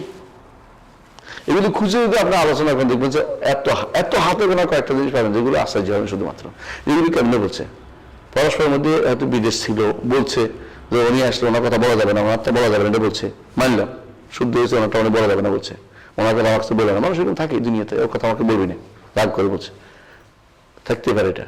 কিন্তু এটা কি, এরা জান্নাতে যখন যাবে শেষ পর্যন্ত কি হবে না, যায় না আমার কুলুবিহিম মিন গিল্লিন ইখওয়ানা আলা সুরুরিন মুতাকাবিলিন। জান্নাতে যখন যাবে তখন আল্লাহ তাআলা তাদের অন্তর থেকে উঠে নেবে। তো আপনি ওদের ব্যাপারে আলোচনা করে আপনার খেলাম। বিদাতীদের যারা আমাদের সমাজে যারা সবচেয়ে বেশি ভয়াবহ এই জায়গাতে আছে, যারা সাহাবায়ে কেরামের বিভিন্ন বক্তব্য নিয়ে কি করে বা তাদের কর্মকাণ্ড নিয়ে, বিশেষ করে এটা নিয়ে খুবই বাড়াবাড়ি করে, এরা সবচেয়ে বড় বিপদে আছে। কেন যাদের নিয়ে বিপদে পক্ষপাতিত্ব করতেছে ওরা জান্নাত চলে যাবে, কিন্তু ওটা বিপদে আছে। দ্বিতীয়ত আরেকটা জিনিস, এরা কি জন্য করে আমি বলতেছি, এক নম্বরে তারা সেই জন্য করতেছে, আরেকজন করবে কি জন্য, যে ওদের আবার এত কাদাসাত কিসের, ওদের এত পবিত্রতা কিসের, নামক মানবে অসুবিধা কি? অসুবিধা হচ্ছে এটা, ওদের হাত দিয়ে আমাদের দিনটা এসেছে। কোরআনে কারীমকে বিকৃত বলে শিয়ারা, কেন বলে? তারা বলে যে কোরআনে কারীম হাফসা রাদিয়াল্লাহু আনহার কাছে ছিলেন, আর তারা বলে যে হাফসা রাদিয়াল্লাহু আনহা এবং আয়েশা রাদিয়াল্লাহু আনহা সম্পর্কে তারা খুবই খারাপ কথা বলে। আর কোরআনে কারীম যারা একত্রিত করছে, ওসমান রাদিয়াল্লাহু আনহু তারা তা দেখতে পারে না, তারা আবু বকর তারা দেখতে পারে না। তো কোরআনে কারীমের ব্যাপারে তাদের এই জন্য সাহাবায়ে কেরাম দেখতে না পারার কারণে কোরআনে কারীমের সন্দেহ চলে এসেছে। শিয়ারা একটা হাদিসে মানে না, কেন মানে না? আমাদের হাদিস মানে যদি আহলে বাইত থেকে কোনো হাদিস বর্ণিত না, তারা এই হাদিস নেয় না। এমনকি ইমাম বুখারীকে দোষ দেয়, তারা ইমাম বুখারী কেন আহলে বাইত থেকে হাদিস নিল না? ইমাম বুখারী রাহমাতুল্লাহ আলাইহি আহলে বাইত তো সবাই মুহাদ্দিস না, আহলে বাইত বুঝছেন না। রাসূলের পরিবারের মধ্যে আলেম কয়জন ছিল? রাসূলের পরিবারের মধ্যে কারা কারা আলেম ছিল? যদি আপনি সর্বোচ্চ মুসা কাজম পর্যন্ত আলেম পাবেন, এরপর আলেম কেউ ছিল ওরা, বুঝছেন? মানে আলেম কাকে পাবেন? আলেম পাবেন আপনি জয়নুল আবেদিন, সাহাবায়ে কেরামের কথা আমরা আলোচনা করতেছি না, এরপরে জয়নুল আবেদিন আলী ইবনে হুসাইন, উনি আলেম নিঃসন্দেহে বড়। তারপরে ওনার ছেলেকে মোহাম্মদ আল বাকের আলেম, কোনো সন্দেহ নেই। তারপর ওনার ছেলে জাফর সাদেক আলেম, সন্দেহ নেই। তারপর ওনার ছেলে সর্বোচ্চ মুসা আল কাযেম। এরপরে যারা আসছে ইলমে দ্বীন থেকে তেমন কিছু তো বর্ণিত হয়নি, না হাদিসের ক্ষেত্রে না তাফসীরের ক্ষেত্রে কিছু বর্ণিত হয়নি তেমন কিছু, বুঝছেন তো? বলে তারা এই ফিল্ডের লোকেই কাজ করেন নাই, সাধারণ মানুষের তারা বসবাস করে গেছেন। তা আপনি 12 জন ইমাম বানাইতে হবে, দেখে যে বংশধর খুঁজ দিয়েছেন, কাজ হতেছে না, কারণ এলমি কোনো চাপ্টারে নাই তারা। মুসা আল কাযেমের পরে জাফর সাদেক পর্যন্ত অনেকেই এরপর নেওয়া নাই, তো আমরা বলছি সর্বোচ্চ মুসা আল কাযেম নেওয়া যায়, নিলে এরপর কোনো আলেম আসেনি, আলেম না, তারা সাধারণ মানুষের মতোই ছিলেন। এদের মধ্যে ইলমে দ্বীনের কোনো চর্চা মানে বর্ণিত হয় নাই পরবর্তী লোকদের মাঝে, বরং তারাও নিজেরাও জাফরের দিকে সম্পৃক্ত করে নিজেকে, জাফর সাদেকের দিকে, হ্যাঁ জাফরি মাযহাব বলে তারা, নাউযুবিল্লাহ। মানে ইচ্ছা যদিও তা জাফর সাদেক তাদের প্রতিষ্ঠা করেন নাই, মিথ্যা কথা, ওনার নামে প্রচুর মিথ্যা কথা বলে। এখন আমি দেখেন শিয়ারা কি জন্য, যখন সাহাবায়ে কেরামকে মানে নাই, তারা হাদিস নিতে পারে না। হাদিস কার দিকে গেছে? সাহাবায়ে কেরাম হাদিস যাওয়া যায়, লাভ দিয়ে তো রাসূল পান না আপনি। যখন আপনি সাহাবায়ে কেরামের সমালোচনা করছেন, শেষ পর্যন্ত আপনি হাদিস নিতে পারেন নাই, এজন্য হাদিস নেয় না। আমি নিজে মসজিদ নবীতে একজন জিজ্ঞাসা করছি যে তোমরা সাহাবায়ে কেরাম মানো না কেন? বলছে আমাদের নিকট, বলে দিচ্ছি সরাসরি, বেটা আমাদের নিকট 10 জন ছাড়া সব সাহাবী মুরতাদ হয়ে গেছে, নাউযুবিল্লাহ। এই জন্য তারা তাদের হাদিস নেয় না। 10 জন ভাগ করছে, হিসাব করছে, 10 জন কেমন হিসাব করছে? আহলে বাইতের আছে কয়েকজন, আর কয়েকজন আছে সালমান ফারিসি, আবু দারদা, হ্যাঁ, আম্মার ইবনে ইয়াসার, মিকদাদ ইবনে আমর, এই কয়েকজন, এই অতিরিক্ত। আর বাকিগুলো সব নাকি নাউযুবিল্লাহ আবুজার করেছে, এর বাইরে বাকিগুলো তারা মানে ইমানদার মনে করে না। তো যদি সাহাবাকে ইমানদার মনে করে, কোরআন হাদিস কার মাধ্যমে আসছে। এই জন্য আল্লাহ বলেন যে যদি আপনি জিজ্ঞাসা করেন ইহুদিদেরকে সবচেয়ে ভালো মানুষ কারা, তারা কে বলবে? মুসার সাথীরা। নাসারা জিজ্ঞাসা করেন সবচেয়ে ভালো মানুষ কারা, কারে বলবে? হাওয়ারিরা। আর মুহাম্মদ সাল্লাল্লাহু আলাইহি ওয়াসাল্লাম আমাদেরকে জিজ্ঞাসা করলে আমরা কারে বলবো? সাহাবায়ে কেরাম। এটাই নিয়ম। আর যদি আপনি শিয়াদের জিজ্ঞাসা করেন সবচেয়ে খারাপ মানুষ কারা, সাহাবায়ে কেরাম। তো বুঝছেন তো তারা কত বড় ভয়াবহ নীতিতে আছে। এই জন্য কোনো ব্যাপারে সাহাবায়ে কেরামের কোনো ব্যাপারে আর কোনো আমরা আলোচনা করি না। সাহাবায়ে কেরাম আলোচনা করার আরেক গোষ্ঠী আছে, সেটা কেনা আমরা ইতিহাস আলোচনা করতেছি। ইতিহাস কি বাদ দিবেন নাকি? আপনি বাদ দিলে আলোচনা তো করবে, যুক্তি এটা। আপনি চুপ থাকবেন, তাকে চুপ থাকতেছে না, আপনি কেন চুপ থাকবেন? কথা বলতে হবে, এটা জিনিসটা আপনি হক না হক বের করতে হবে। এখানে হক না হক বের করতে কিছু পারবেন না আপনি, আমরা বলছি না আগে, বুঝলেন তো? অধিকাংশ আপনি আশ্চর্য, আমাকে একজন বলেছে মুফতি আমিনুল হাসান মুজাদ্দিদি বরকতুল্লাহ রহমতুল্লাহ আলাইহি, তিনি যে একজন আলেমের দিন ছিলেন, তিনিও তার তারিখে ফিকহের মধ্যে তারিখের মধ্যে হ্যাঁ তারিখ একটা আছে, আলেমের তারিখ আছে, তারিখ দিয়ে আসলে বই আসলে একটা, ওটার মধ্যে মহাবিরাজকে জালেম বলছে, নাউজুবিল্লাহ। মানে ইতিহাস আসলে করতে গেলেই আপনাকে কি হবে, ইতিহাসের উপজীব্যগুলো যেগুলো নির্ভর করে ইতিহাস প্রস্তুত হয়েছে এগুলো শুদ্ধ না, তা আপনি ইতিহাস বাধা দিতে পারবেন না। তো আপনি এই চ্যাপ্টারটাকে যত বেশি আলোচনা করবেন তত আসলে পড়ে যাবেন। এই চ্যাপ্টার যারা আলোচনা করেছে তারা শান্তির সাথে বেরোতে পারে নাই, লামিয়া খরজ মিনহা সালেমিন, এ থেকে তারা শান্তি নিয়ে বেরোতে পারে না, অশান্তি দুটো বেড়ে গেছে। এই জন্য এই চ্যাপ্টার কাফ আম্মা সাজারা বাইনাহুম আন ওয়াকিয়াতি ফিহিম, এই দুইটা জিনিস প্রত্যেকটি আকীদা কিতাবে লেখা হয়েছে, প্রত্যেকটি আকীদা কিতাব। এটা আপনি বলেন যে আমি শুনবো না, মানবো না, আহলে সুন্নাত ওয়াল জামাতের আকীদা মানি না, তো আপনি তো আগে পথভ্রষ্ট হয়ে গেছেন, আমাদের কিছু করার নেই। এই জায়গাটা অবশ্যই আপনাকে অবশ্যই এই জায়গাটা শুনতে হবে যে জানি না এই কথা থাক, এরপর একটা বলেন ওখানে কি হয়েছে থাক, এরপর একটা বলেন। এই আলোচনা আপনার কোনো লাভ দিবে না। তবে আমরা এটাই বুঝি যে ওনাদের নিয়তের ক্ষেত্রে কোনো কি ছিল না, খারাপ ছিল না।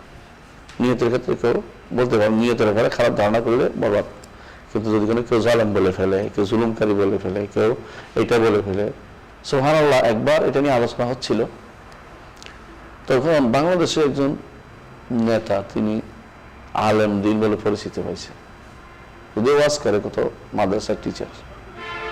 তো উনি মুসলিম শরীফের একটা হাদিস নিয়ে আসছে, কি যেন সাব্যস্ত করার জন্য সমালোচনা করা যাবে, বোঝা গেল তার অন্তরের ভিতরে বক্রতা আছে। মানে এটা খুঁজতে হচ্ছিল কি জন্য, যে এক সাহাবীকে আব্দুল্লাহ ইবনে আমর ইবনে আসকে আরেক সাহাবী বলতেছে, আপনার চাচাতো ভাই, উদ্দেশ্য হচ্ছে মুআবিয়া রাদিয়াল্লাহু আনহু, তিনি আমাদেরকে মানুষের হারাম খাওয়াতে চায়। তো দেখছেন উনি সমালোচনা হয়েছে। তো এই সেটা কিরকম জানেন? তো জানেন না? রাসূলুল্লাহ সাল্লাল্লাহু আলাইহি ওয়াসাল্লামের কাছে একজন এসে বলছে, আমার স্ত্রী কালো সন্তান দিছে। বুঝলেন না কথাটা? মাসআলা জিজ্ঞাসা করা আর সমালোচনা করা এক জিনিস না। তো এটা কি ছিল? ওনার মত ছিল এটা যে যারা যুদ্ধ করে তাদের পিছনে খরচ করাটা হচ্ছে হারাম খাওয়ানো। বুঝলেন নাই? আপনি যুদ্ধ পালন করেন, আমরা এখন সেনাবাহিনী লালন পালন করে না, ওদের পিছনে রাষ্ট্রীয় সমুদায় করতেছে না। তো মনে করছে ওর নীতি হচ্ছে এটা, যে ওনার মনে হচ্ছে এটা যে এই যে খরচ করতেছে এগুলো হচ্ছে জালেম তৈরি করতেছে, কেন আমাদের বিদ্যুৎ লাগাই দিবে। তার ব্যক্তিগত দৃষ্টিভঙ্গি, ব্যক্তিগত দৃষ্টিভঙ্গিটা এরকম, যে আরো তো এরকম অনেক সময় দৃষ্টিভঙ্গি আছে অনেকের, কিন্তু এটা তো আপনি আলোচনা করে এটা জায়েজ করতে পারেন না যে ওরা এটা করছে। তো উনি চুপ ছিল কেন? কারণ উনি শাসকের বিরুদ্ধে কথা বলা জায়েজ মনে করেন নাই। কে? আব্দুল্লাহ ইবনে আমর ইবনে আস। এখন হচ্ছে ওই ব্যক্তি, ওই একজন তো সমালোচনা, ওই তো জিজ্ঞাসা করছে এটা কি জুলুমের পর্যায়ে কিনা, এটা কি এটা যে করছে উনি হারাম খাওয়াচ্ছে কিনা আমাদেরকে, আমরা যুদ্ধ করলে টাকা দিব, তাহলে আমরা তো তাহলে হারাম খাইতাম ইত্যাদি বলতেছে। মাসআলার জায়গাটা নিয়ে যদি কোনো আপনি, যেমন রাসূলের কাছে এক মহিলা এসে বলছি, ইয়া রাসূলুল্লাহ আমাকে পবিত্র করুন, সেখান থেকে হায় রাসূলুল্লাহ সাহাবী হায় হায় হায় হায় কি ছিল ইত্যাদি ইত্যাদি, এগুলো আলোচনা করে ঠিক হবে কখনো না। মানে কারো এই গুনার জিনিসগুলো তো আলোচনা জিনিস না, তওবা করছে যারা যেটা থেকে, বা তাদের ক্ষমা করে দিয়েছে, এটা আলোচনা করলে তো আরো বেশি। জাহিলি যুগে কে কি ছিল, কোন সাহাবী নিয়ে আলোচনা করা কি আমাদের উচিত? উচিত না তো। কোন সাহাবীর বাপ কি ছিল, কোন সাহাবীর বাপ যদি কোনো খারাপ অবস্থায় জাহিলি কোনো রক্ত তারা পেয়ে থাকে, এদেরকে আমরা আলোচনা করবো? তো এই যে একটা জিনিস পাওয়ার পরে খুশি হয়ে বলছে যে সমালোচনা করা যায়, পেয়ে গেছে, ভুল। আরেকটা জিনিস মনে রাখবেন, সরকার কেউ কেউ কোনো কোনো বিষয়ে কোনো কিছু পাইলেও বললেও শেষ পর্যন্ত কি স্থিরীকৃত হয়েছে এটা নিতে হবে, শেষ পর্যন্ত কি সিদ্ধান্ত হয়েছে নিতে হবে, সেটা কি আপনি বুঝে বলে শোনেন। ঠিক আছে, ধরেন আমাদের এখন একটা হচ্ছে সিদ্ধান্ত স্থিরীকৃত আহমদ ইবনে হাম্বল থেকে, সেটা যদি আমরা বলে থাকি, যতক্ষণ পর্যন্ত কোনো শাসক মুসলিম থাকে, জুলুম করলেও তার বিরুদ্ধে বের হওয়া জায়েজ নেই। এটা হচ্ছে আকীদা মানহাজের একটা অংশ, মানহাজের অংশ। এখন সহজ দলিল দেন, দলিল কি দিবে? হ্যাঁ, আব্দুল্লাহ ইবনে জুবাইর দিয়া, অথবা এরা দিয়া, হ্যাঁ হোসাইন রাদিয়াল্লাহু আনহু দিয়ে। তো আমরা হোসাইন এবং আব্দুল্লাহ দুইটাই দিতে পারবো না কেন বলেন তো? দুইটাই সাহাবাদের। আমরা বলে আগে বলেছি, তাই না? তো সাহাবাদের ব্যাপারে আমরা তো কি করি না, সমালোচনা করি না। এখানে দেখেন হোসেন রাদিয়াল্লাহু আনহু তিনি কি জন্য বেরোছেন? তিনি বেরোছেন, তিনি খলিফা হতে চেয়েছেন, খলিফা হওয়ার তিনি যোগ্য। এর বাইরে যদি কেউ বলেন যে তিনি জুলুমের জন্য প্রতিকারের জন্য বেরোছেন, হ্যাঁ তার উপর জুলুম হওয়া প্রতিকারের জন্য বেরোছেন, কিন্তু জনগণের উপরে আকীদা মানহাজ বিরোধী কোনো কিছু হয়েছে এটা প্রমাণিত না, কোনো প্রমাণিত হয়নি। এবং ইয়াজিদের বিরুদ্ধে যত অভিযোগ দেওয়া হয় যে তিনি এটা খাইছে, মদ খাইছে, এটা করতো, পাশা খেলতো, ওইটা করতো, এগুলি কোনো প্রমাণিত হয়নি। এগুলি সবগুলি হচ্ছে এদের বর্ণনা। কার? সাইফ ইবনে জিয়াদ অথবা ওয়াকিদি অথবা মেখনাফ, এদের বর্ণনা। এরা হচ্ছে শিয়া কালি, এরা ইয়াজিদের বিরুদ্ধে কথা বলবেই স্বাভাবিকভাবেই। বুঝলেন কথাটা? যারা এরশাদের সময় পায় নাই, পরে এরশাদের পরে যারা আসছে ওরা এরশাদের 12টা বাজাই দিচ্ছে বদনামি করে। আমি এটা এখনকার কথা বললাম না আর কি, এখন তো এরকম আছে। তো এরকমই নিয়ম, আগে যারা আছে তারা বদনামি করে, এরা শিয়ারা এই কাম করছে, বসে বসে এগুলো বানাইতো। আব্বাসীয় যুগে এরা বানাইতো উমাইয়াদের প্রচারের জন্য, এটা স্বাভাবিক নীতি ছিল। উমাইয়াদের হাতগুলো তুলে পুড়েই ফেলছে এরা, কঠিন ইয়ে করছে। তো এটা করছে, তো এটা বোঝা গেল যে এই জায়গাটা আপনি আলোচনা বাইরে রাখেন। এরপরে বললো তাবিদের মধ্যে করছে, হ্যাঁ এটা হলো মূল কথা, এটা সত্য কথা। তাবিদের মধ্যে বিশাল গোষ্ঠী হাজ্জাজের বিরুদ্ধে বের হয়েছে, একবার দুইবার না, অনেকবার। এটা বলে কোররা বলে। তাবিদের মধ্যে সাঈদ ইবনে জুবাইরের মতো ব্যক্তি বেরোছে, এই জন্য হাজ্জাজ তারা এনে জবে করছে, কথা বলে হাজ্জাজ জবে না জবে করে দিয়েছে। আর দৌড়ে দৌড়ে এনে আমাদের হাজ্জাজ জবে করতো কেন? রাষ্ট্রের বিরুদ্ধে বেরোছে এই জন্য। রাষ্ট্রের বিরুদ্ধে বেরোলে সে দৌড়ে আসতো, তার বক্তব্য সমালোচনা করলে দৌড়ে আনতো। হাজ্জাজ জুলুম ছিল, কোনো সন্দেহ নেই। কিন্তু এই বের হওয়াটা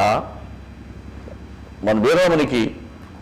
অস্ত্র নিয়ে বের হওয়া, যে বলে এমনি বের হওয়া, রাস্তায় বের হওয়ার উদ্দেশ্য এটা না, মানে রাস্তা হাঁটার উদ্দেশ্য না। বের হওয়া মানে হলো সশস্ত্র বের হওয়া, সশস্ত্র বিদ্রোহ যেটা বলে।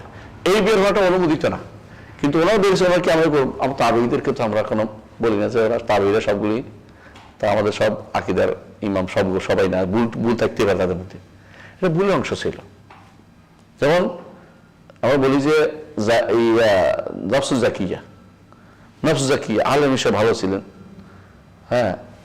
তো মোহাম্মদ নফসুজ জাকিয়া উনি নবী পরিবারের লোক ছিলেন, কিন্তু উনিও তো ভুল করতে পারেন, ভুলতে পারে না, ভুল করতে পারেন। এবং এটা ভুলে ছিল বের হওয়া। হওয়ার সময় মূলত ভূত থেকে কিন্তু কি চাইছেন? ক্ষমতা চাইছেন। তো ক্ষমতার দ্বন্দ্বে কেউ মারা গেলে এটা তো আপনি বড় করে দৌড়ে দিতে পারেন না। এখনো তাই হচ্ছে, এখন হচ্ছে না, একদল যায় একদল আসে। তো এটা তো আমার সরাই বিষয় না, এটা দুনিয়ার বিষয়। কে কারে ক্ষমতা দখল করছে, দখল করলে হে আবার নতুন করে শাসক হচ্ছে ইসলামে তাই নিয়ম, যে চলে আসে সে শাসক হয়ে যায়। ইসলামের পিছনে দিয়ে ধরে রাখার কোনো নিয়ম নাই যে যদি বলে আমরা উমাইয়া যুগে ছিলাম, উমাইয়ারে আর মানবো, আর কারো মানবো না, তাহলে তো পরে খুলে দূরে থাকতেছে না। বুঝলেন না কথাটা? নতুন যারা হবে তারা নিয়ে নেয়। তাহলে মূল কথা হচ্ছে বের হওয়াটা নিষিদ্ধ, কিন্তু বের কেউ যদি এসে যায়, ইসলাম বলে এসে গেলে তারা মানতে হয় এভাবে। কিন্তু বের হওয়া নিষিদ্ধই থাকবে, এটা দ্বারা আপনার উম্মতের কোনো উপকার আসে না। ইবনে তাইমিয়া এই জন্য বলছেন এ পর্যন্ত যত মানুষ বের হয়েছে রাষ্ট্রের বিরুদ্ধে, শাসকের বিরুদ্ধে, কোনোদিন কিছু ভালো কিছু নিয়ে আসে না, সব খারাপ হয়েছে, এটা প্রমাণিত সত্য। তো সেই জন্য এটা ততক্ষণ যতক্ষণ ইমানদার থাকে, আমি এটা বলছি। আমরা কাজে তারা কাফের হয়ে গেছে, ওই কথা বলতেছি না, এটা আলোচনা ভিন্ন। তো এখানে সাহাবায়ে কেরাম যে এই ব্যাপারে যে সমস্ত আলোচনা, আমরা এটা বলতেছি, এই আলোচনাগুলির ক্ষেত্রে আপনারা কখনো কোনো বর্ণনা ভিত্তিতে, কোনো ঘটনার ভিত্তিতে, কোনো মাসআলার ভিত্তিতে আপনারা এই বের হওয়া জায়েজ করবেন না। বলবেন যে না, যে বের তাদের বিরুদ্ধে কথা বলা জায়েজ নাই। যদি একজন বলেও থাকে তিনি ভুল করেছেন, তাই বলে মূল নীতি হচ্ছে তাদের বিরুদ্ধে সাহাবায়ে কেরামের মধ্যে কোনো ব্যাপারে কোনো সমালোচনা করা বৈধতা নেই। এটা একদম যতক্ষণ স্থির না হবে, আপনি আকীদা কোনোদিন শুদ্ধ হবে না। কেন শুদ্ধ হবে না? কারণ এটার কারণে আপনার কোরআন হাদিসের আকীদা আপনার সমস্যা তৈরি করবে, মানে আপনি সঠিক আগে থাকতে পারবেন না। প্রত্যেকটা কথার মধ্যে আপনার সন্দেহ হবে তখন যে উনি তো এবার করছেন, তো এবার করছে। আমি আশ্চর্য হয়েছি, কোনো ব্যক্তি আমাকে বলছে যে যখন মুআবিয়া রাদিয়াল্লাহু আনহু বক্তব্য দিলাম যে এটা করছে, উনি তো ওই সময় যে ইসলাম গ্রহণ করতে চায় নাই, জোর করে ইসলাম গ্রহণ করছে। উনি ওনার বাবা উকি দিতে গেছিল, উকি ধরা খাইছে, ধরা খাইয়া এই জাতীয় কথাবার্তা বলা তো হারাম, বড় ধরনের গুনার কাজ, সাহাবাদের খারাপ ধারণা পোষণ করার কাজ। এগুলি কিন্তু আমাদের অনেক দলের লোকরাই করে, আশেপাশে আছে। শুনবেন আপনারা একসময় কোনোদিন, হঠাৎ করে দেখবেন যে সামনে বলতেছে, আপনি কিন্তু বলতেও পারবেন না, গায়ে জোরে করে আর তোমাদের সমস্ত কথা বাদ দাও, তোমরা এখন সৌদি আরবে দালালি করতেছো, ওটা সৌদি আরব দালালি, আমরা সাহাবায়ে কেরাম দালালি করতেছি, সৌদি দালালি করতেছি না। এই কথা যে লিখছে এটা কি সৌদি আরব দেখছে কোনোদিন? এসব আসছিল। এই জন্য কথাবার্তা যখন বলে তখন রাগারাগি, ওরা না বুঝেও কথা বলে অনেকে, যে সৌদি আরব দালালি করতেছে, রাজতন্ত্র দালালি করতেছ। রাজতন্ত্র দালালি করে না, এটা আকীদার কথা বলছে, যেটা থাকতে হবে নিয়ম। সেটা কি? আল কাফু আনিল ওয়াকিয়াতি ফিস সাহাবা, আল কাফু আন মা শাজারা বাইনাহুম, সাহাবার মধ্যে সাহাবায়ে কেরামের মধ্যে যাহা ঘটে গেছে ব্যাপারে একদম চুপ, হ্যাঁ না কোনোটাই বলবেন না, কোনো কিছু এর মধ্যে ঢুকাবেন না। আমরা জানি যে এই জন্য আমার মনে পড়ে আমাদের শেখ সফিউর রহমান মুবারকপুরি রহমতুল্লাহ আলী, তিনি মদিনাতে ছিলেন। আমি একদিন তারা পাইছি না, পাইয়া জিজ্ঞাসা করতে, উস্তাদ এই ঘটনাটা কি? এই ঘটনার উদ্দেশ্য ছিল যে দেখি কি কয় শেষ পর্যন্ত। বললাম যে এই যে যুদ্ধটা হইলো, এরপরে আপনি কারে বেশি তারজি দিবেন? আমি কথা বলবো না। তো আমি অনেক ঘুরে গেলে হাদিস একটা আনছি, আইনে বললাম যে উস্তাদ এই হাদিসটা অর্থ আরো সাবধানে গেছে, আমি তো এভাবে কথা বলবো না। মানে উনি বুঝছে যে আমি ঘুরে গেলে এখন হাদিসের ব্যাখ্যা দিয়ে তারা আমি বের করে নিব, যে একটা শুদ্ধ করে ফেলবে, কারণ আমি এভাবে কথা বলবো না। আমি আগেও তোমাকে বলছি যে সাহাবাদের হয় তুমি সাবধান হও, তুমি ওদের কেন বলতেছো? এরকম কোনো শব্দ থাকলেও আপনাকে ওই জায়গাতে ব্যাখ্যা না করে সুন্দর করে ব্যাখ্যা করতে হবে। কি তাদের এই জন্য সুন্দর কোনো মাহমাল আছে, ভালো কোনো উদ্দেশ্য আছে, যেটা আমরা হয়তো পাইনি। এই জন্য আপনি আমার দায়িত্ব হবে, কখনো যে করুক না কেন, আবু হানিফা করুক, মালিক করুক, সাহেব যদি করে থাকে, করে নাই কেউ, যদি কেউ দেখেন, তারপর আপনার দায়িত্ব হচ্ছে বলেন না আমরা বলবো না, উনি বললেও আমরা বলবো না, উনি করলে আমরা করবো না, ইবনে কাসির বললো আমি করবো না, জাহাবি বললো আমি করবো না। কথা বুঝছেন? নীতি হওয়া উচিত এটাই যে আল কাফু আম্মা শাজারা বাইনা সাহাবা, এই নীতি কোনোভাবেই ছাড়া যাবে না। এই নীতি ছাড়লে দিনের মধ্যে আপনি আর আটকাইতে পারবেন না। কেন? তাহবিল ডুববে এমন ভাবে, তাহবিব ডুববে এমন ভাবে বন্ধ করতে পারবেন না। বর্তমানে যারা আহলে কোরআন প্রসিদ্ধ অথবা হাদিস মানে যারা, এদের মূল সমস্যা কি? তারা কারো আগেকার কোনো তাফসীর নিতে রাজি নেই, নতুন তাফসীর আবিষ্কার করছে। কেন?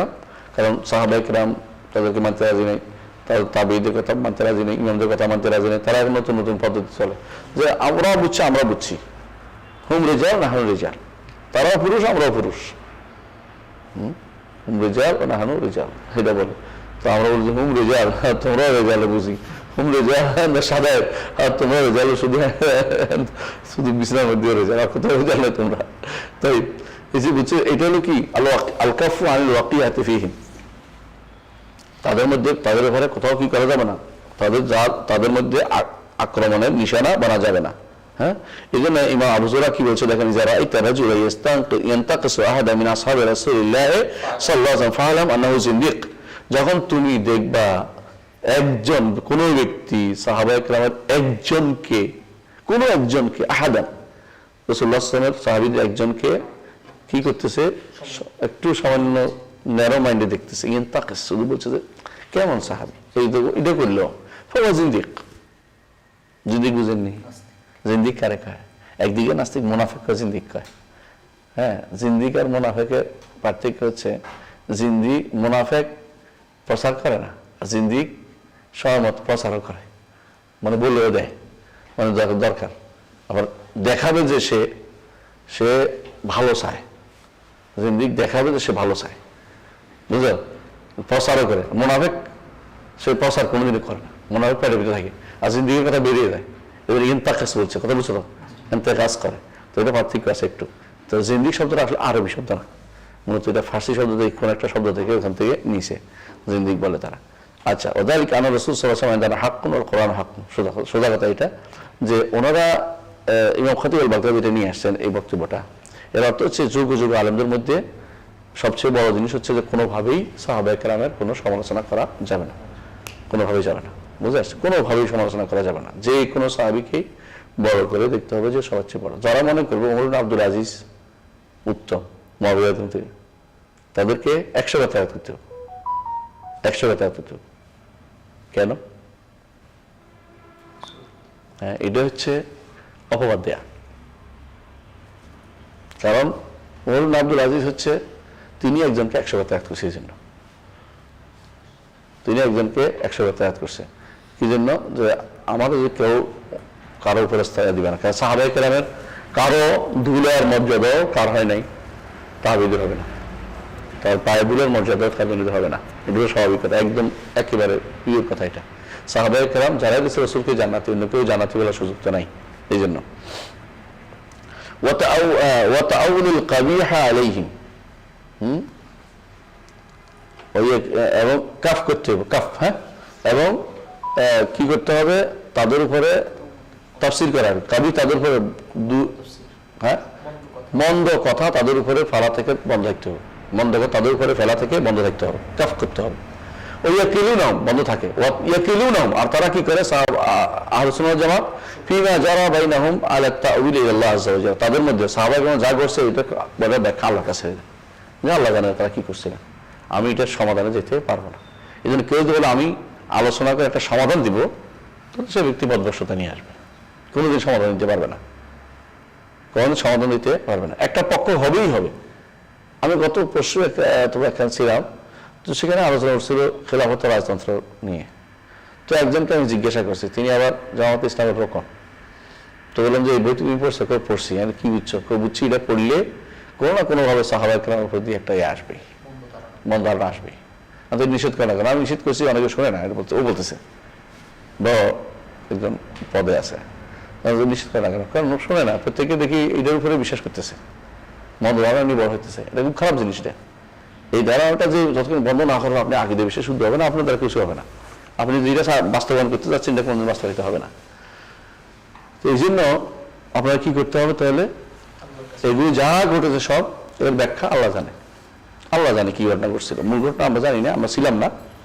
এই জন্য ওমর ইবনে আব্দুল আযীজ রাহমাতুল্লাহ আলাইহি কি বলেছিলেন, তিলকা দিমাউন তাহারাল্লাহু আনহা আইদিয়ানা ফালা নুলাইউসু বি আলসিনাতানা, এই সমস্ত রক্ত যা দিয়ে আল্লাহ তাআলা আমার হাতকে পবিত্র রঞ্জিত করেন নাই, আমার জিহ্বাকে সেটা দিয়ে